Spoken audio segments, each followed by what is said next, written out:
Frank Morales is an Episcopal priest and author of Police State America.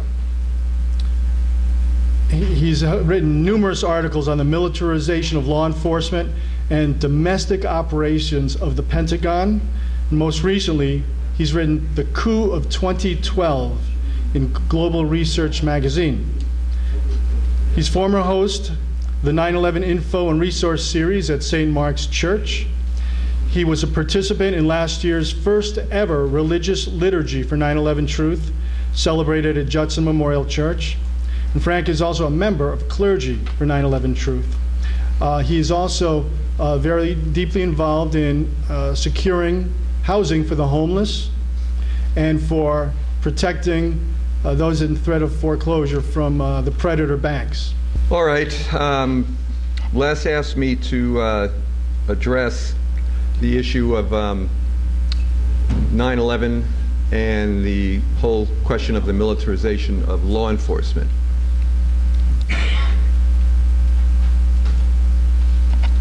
The crimes of 9/11, clearly and demonstrably a false flag operation, should not be seen as separate from the decades-long march of militarism on the home front, the decades-long creeping machinations of social control at home on the part of the military at the beck and call of the corporate elite in America, who have tasked the Pentagon with various so-called operations other than war at home, including assassinations, which are really nothing less than the Pentagon's undeclared war on the American people.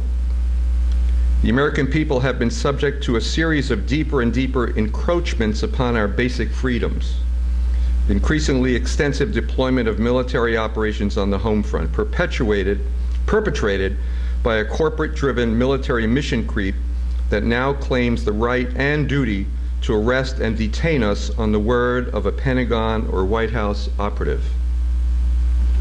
President Obama's recent signing of the 2012 National Defense Authorization Act, which is still in place, whose Section 1021 sanctions the military detention of American citizens without charge, essentially aims to put the last nail in the coffin of our Constitution, our teetering republic, and our most basic democratic traditions.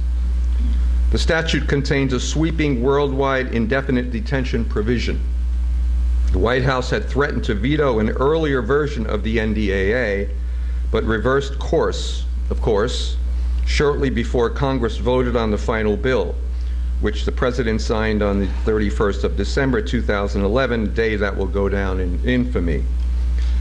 Anthony Romero, ACLU Executive Director, stated at the time that, quote, "The statute is particularly dangerous because it has no temporal or geographic limitations and can be used by this and future presidents to militarily detain people captured far from any battlefield, while according to Senator Dianne Feinstein, Congress is essentially authorizing the indefinite imprisonment of American citizens without charge," end of quote.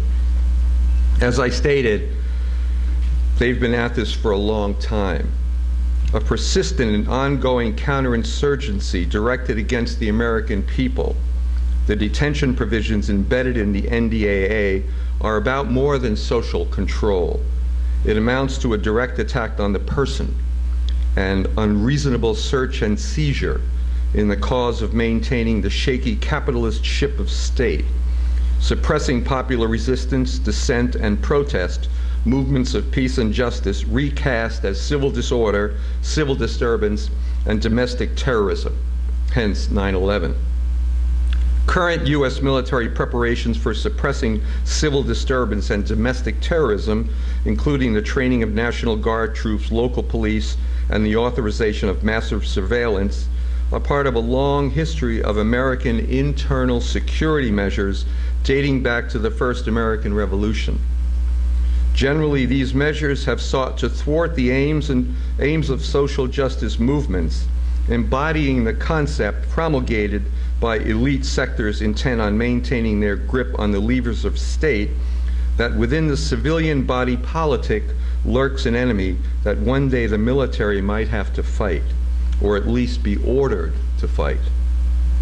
Thus, in reaction to a period of social upsurge flush with movements of liberation, justice, and peace, and at the mounting of powerful campaigns which threaten the status quo and elite control, the U.S. military standalone apparatus for conducting civil disturbance suppression operations, including detention, was born immediately on the heels of the assassination of Dr. Martin Luther King in April 1968. U.S. military civil disturbance plan 55-2, codenamed Operation Garden Plot, follows, as was mentioned, in the footsteps of a long tradition of U.S. military involvement in the suppression of dissent.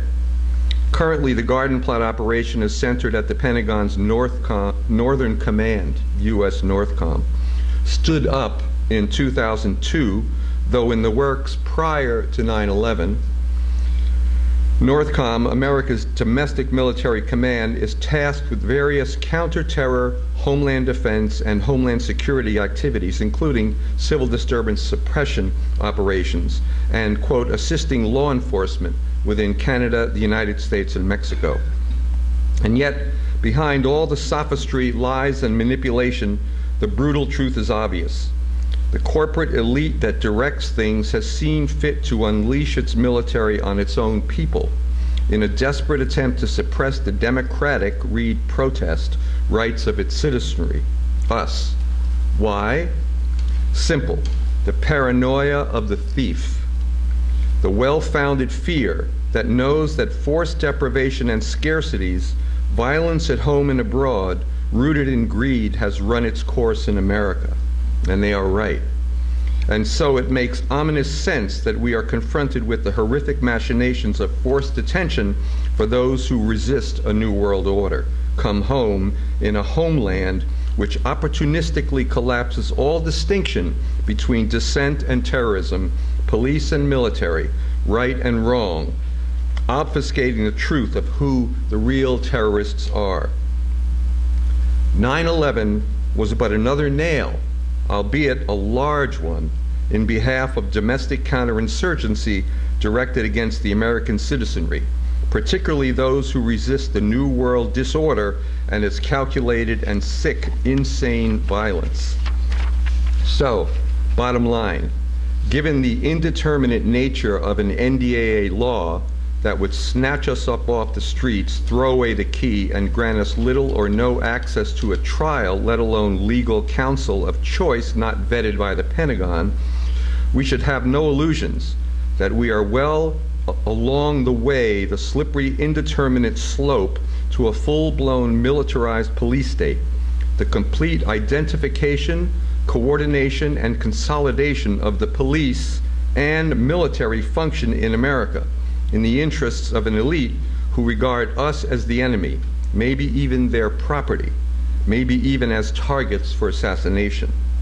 We should recall that the current attempt by the executive to designate American citizens for detention without trial, a naked violation of the Fourth and Fifth Amendments to the U.S. Constitution against unreasonable search and seizure and the guarantee of a trial, was preceded by the administration's resolve to assassinate at will Americans abroad, place them on a, quote, kill list, and eliminate them. According to the New York Times, secret kill list proves the test of Obama's principles and will. The president and his advisors have made it clear that they have the authority to, quote, order the targeted killing of an American citizen in a country with which the United States was not at war, in secret and without the benefits of a trial, end of quote. The Justice Department's Office of Legal Counsel rationalized such a move in a lengthy memo justifying that extraordinary step, asserting that while the Fifth Amendment's guarantee of due process applied, it could be satisfied by internal deliberations of the executive branch. Accordingly, after a dubious period of internal deliberations, Mr. Obama gave his approval and ordered the cleric Anwar al-Awwaq, that was assassinated in September 2011, along with an associate, Samir Khan, an American citizen who was not on the target list but happened to be traveling with Mr. al-Awwaq. Apparently, campaign rhetoric and public demeanor to the contrary When asked what surprised him most about Mr. Obama, Mr. Donnellan, the National Security Advisor, answered immediately, "He's a president who is quite comfortable with the use of force on behalf of the United States." The use of force. Lone nuts become shady Middle Eastern terrorists, assassinating 3,000 people right here in New York City. They are quite comfortable with what they have done. How did we get here? We need to recognize that the massive diversion of military resources into domestic law enforcement for the purposes of suppressing dissent and worse has a long history, a history that has witnessed the steady evisceration of the 1878 Posse Comitatus Act, the sole federal statute that criminalizes military incursions into the domain of domestic law enforcement. The act is the backbone of our democratic Republican tradition of separating the military and police function in this country, and represents the ultimate bulwark against military dictatorship in the interests of the rich. That is the reason it is and continues to be attacked, ridiculed, and ignored by elements in both the corporate and military spheres, particularly now in the post-9/11 period where military operations on the home front have become normalized. As noted, the 1981 Military Cooperation with Law Enforcement Act, which would seemingly violate the spirit, if not the letter of the Posse Comitatus Act. Nonetheless, like a slowly boiling pot, relentlessly eating away at our freedom of movement, assembly, association, and expression, the utilization of military assets sanctioned by various legislative and Pentagon edicts under cover of law enforcement and the war on terror to suppress our democratic rights and consequently our ability to resist has proceeded steadily by design, receiving, of course, a major boost following the orchestrated violence and destruction of 9/11. And while the events of 9/11 provided the elite project for a new American century and their associates with the new Pearl Harbor they sought as set forth in rebuilding America's defenses, let's not forget that the creation of NORTHCOM, the up to that point unprecedented creation of a domestic military command to assist law enforcement, was in the works prior to 9/11. Another major consequence of 9/11 was the September 18, 2001 passage of the Authorization for Use of Military Force. This singular, presumably legal rationale for much of what we now endure, the AUMF substantiates the notion that the Pentagon can invade, occupy, and destroy at will preemptively, with little or no reason, anyone, anywhere in the world, anytime it chooses. In addition, apparently, as we now see, the AUMF gives the Pentagon and its covetous corporate directors justification for the military takeover of America itself and the detention of its people. Thus, the AUMF is cited by the peddlers of Section 1021 of the NDAA 2012. The modern military tribunal structure, which is a major piece of the detention repression apparatus, came into formal existence as a consequence of the 2002 Department of Defense Military Commission Order No. 1, issued on March 21, 2002 by former President war criminal George W. Bush. The entire military commission tribunal structure is a work in progress, or more precisely, a dynamic and strategic power play on the part of the rulers set in motion following 9/11. A might makes right gambit undertaken by the militarist directors in the smoke of 9/11. Like the so-called Patriot Act, it was forced down the throats of a submissive, clueless public, sufficiently softened by means of prime-time terror, fear, and panic. Concurrent with the roundup of over 1,000 people following the September 11th attack, many of whom are still being held, many in solitary confinement, with no charges being filed, President Bush signed in November 2001 an order establishing tribunals for those non-citizens accused anywhere of terrorist-related crimes. And now, with the NDAA, citizens might soon face the same fate. Just imagine some smug and starchy government lawyer arguing that the right to equal protection A fundamental principle of both U.S. and international law demands that Americans be detained too. The AUMF and the Patriot Act, like the CIA, NSA surveillance, this is what 9/11 brought in its wake. Yes, indeed, the water is boiling.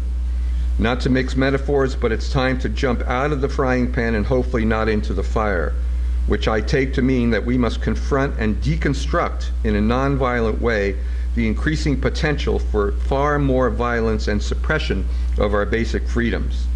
The handing over of our resources, lives, and fortune and reputation to a clique of thieves and murderers dressed up as presidents, congresspeople, and corporate military executives and underlings, which aims to foster our continued enslavement to the perpetrators of injustice and genocide here and abroad, inequality and greed here and abroad, and signals the political suicide of our republic. We have got to stop the police state and reassert the values of community, justice, and equality in the councils of governance. And to do so, we must de-empower the militarists through exposing the truth of 9/11. This afternoon, I'd like to offer praise and thanks to all of you for your ongoing efforts to organize and provide fact-based support to the movement for 9/11 truth. I understand that the search and agitation for truth and the creation of forms and forums for attaining justice has not been easy. Confronting the orchestrated manipulation, disinformation, and obfuscation of the facts, you all have nonetheless persevered, keeping in mind and heart the truth that the way to honor the dead is to honor the truth and achieve justice. Accordingly, the movement for 9/11 truth goes on, as it must. What does the future hold? How do we assess the way ahead? In broad terms, I believe that the current deterioration of the socioeconomic conditions for the majority here in America will provide the context for greater and greater awareness of the truth of 9/11. Why? Because the crime of 9/11 helps to explain the current socioeconomic crisis, the massive shifting of wealth away from the needs of the majority to the coffers of the war makers, the oligarchy, munitions industries, and the rich.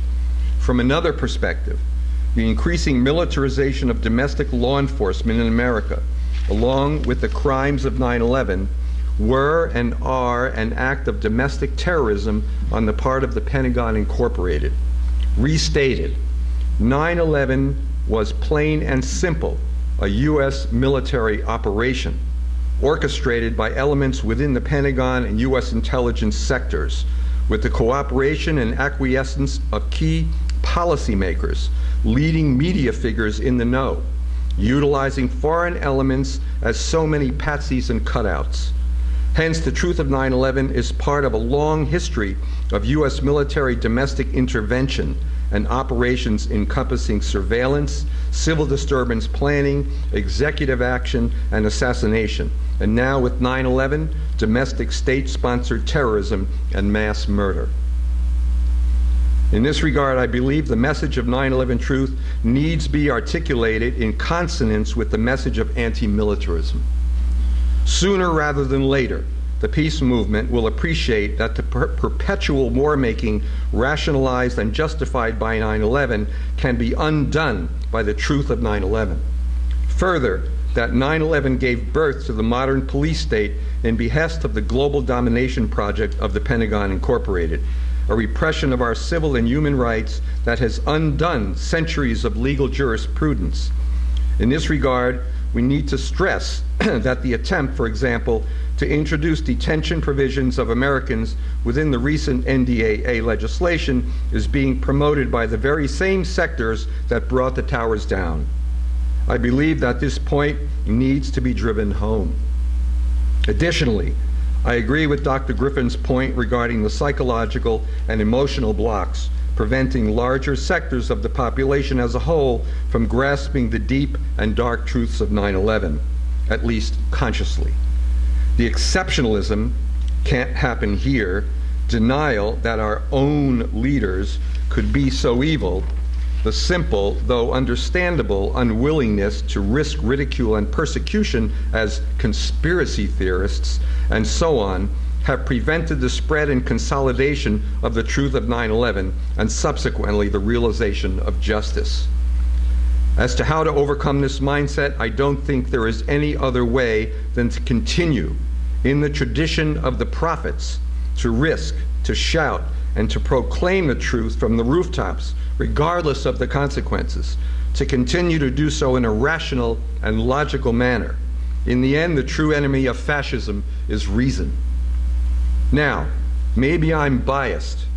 I am an Episcopal priest, but I also feel in this regard that a more determined, focused, and consistent intervention on the part of religious and spiritual people in the 9/11 truth movement could help to ameliorate the psycho-spiritual blocks to 9/11 truth on the part of those suffering the deleterious consequences of blind faith in the intrinsic goodness of our morally complicit government officials.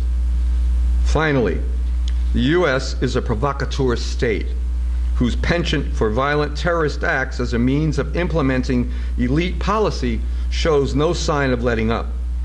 Bloody, covert, special operations on behalf of Western corporate agendas, both here and abroad, have become ubiquitous.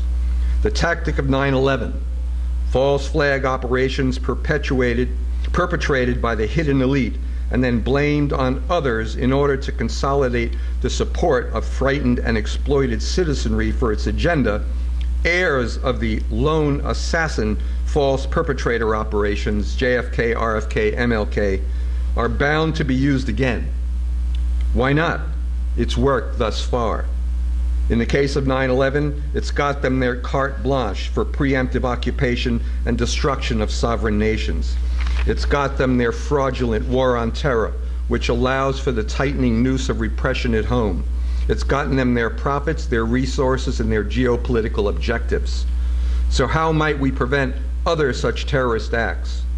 By continuing to trumpet the truth of 9/11, the history of Operation Gladio, the anomalies of the Oklahoma bombing, the truth of the assassinations of JFK, Malcolm X, MLK, RFK, and all those myriad aspects of the deep history and hidden machinations of the class struggle from above that has so negatively shaped and determined the history of the last 50+ years in this country and the world. Obviously, we can't, as yet, prevent these truly demonic people from orchestrating such violence, hatched from above and behind the scenes. But we can undermine their ability to sell it to the public in their terms, and hence to utilize the terror as a means of implementing elite policy. By preparing the people through exposure to the truth of 9/11, through demystifying and demythologizing the crime of 9/11 and the actual machinations of state repression, we can help to defend and protect the public, ourselves, who are, in the end, the intended target. By fostering a vigilance of spirit founded upon a dedication to the truth of 9/11, we can progress, resting assured that someday we will overcome and overthrow the tyranny of lies which currently holds sway in America. Never forget, the truth of 9/11 will set us free.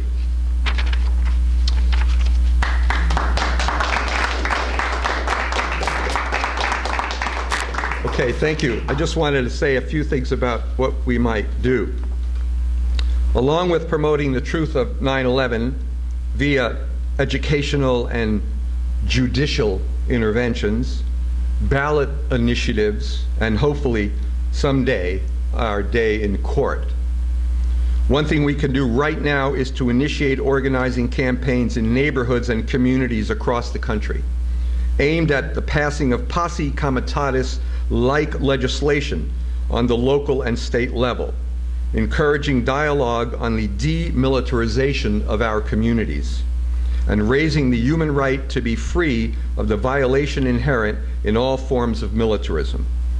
By removing all aspects of militarism from domestic policing, lock, stock, and barrel, we can expand the terrain of dissent and begin to reclaim our country back from the economic vultures and parasites and their violent mercenaries who are killing this country and the world.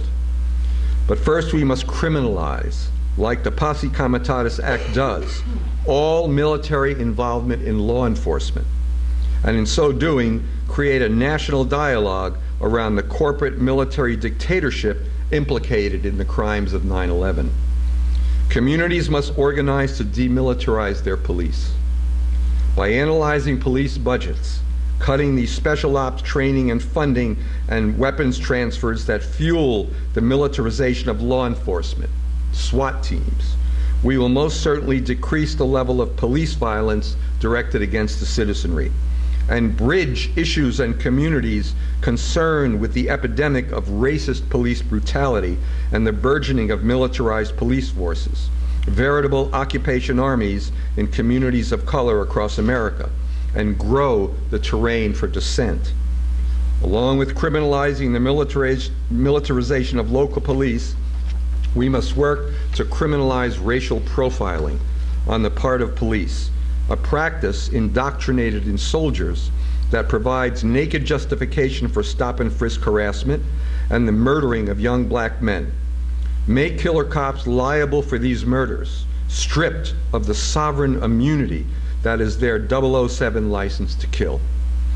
Ditto for your stand the ground or more arms for the white right laws, which along with the high rates of gun ownership in certain demographic regions of the country, which creates the ominous potential for deputized armed posses of the right, who along with state-sponsored defense forces on a mission to presumably protect the homeland, promise only more misguided violence and repression. Disarm and expose them. Expose the fraud of a hyped-up law enforcement establishment willing to break any laws to please the master, the financiers, the power brokers who manipulate them for gain, who are really only pawns in their game, who have been sold the Bin Laden myth.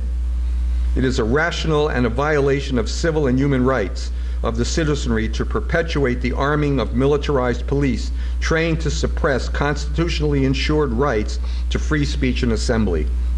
They are supposed to defend the Constitution, not detain those who do.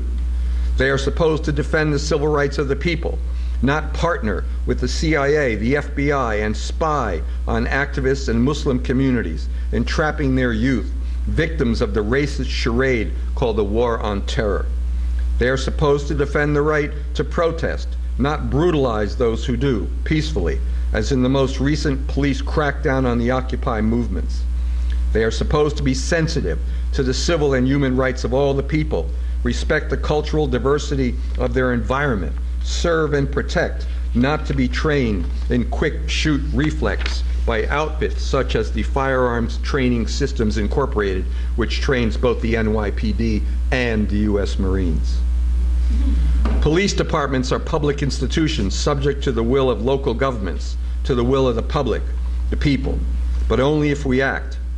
Where and under what circumstances the police receive their training, are granted immunity, and what are armaments they possess paid for by public funds, and what sort of institutional relationships with U.S. military and intelligence agencies, which public documents would make evident, are they engaged in.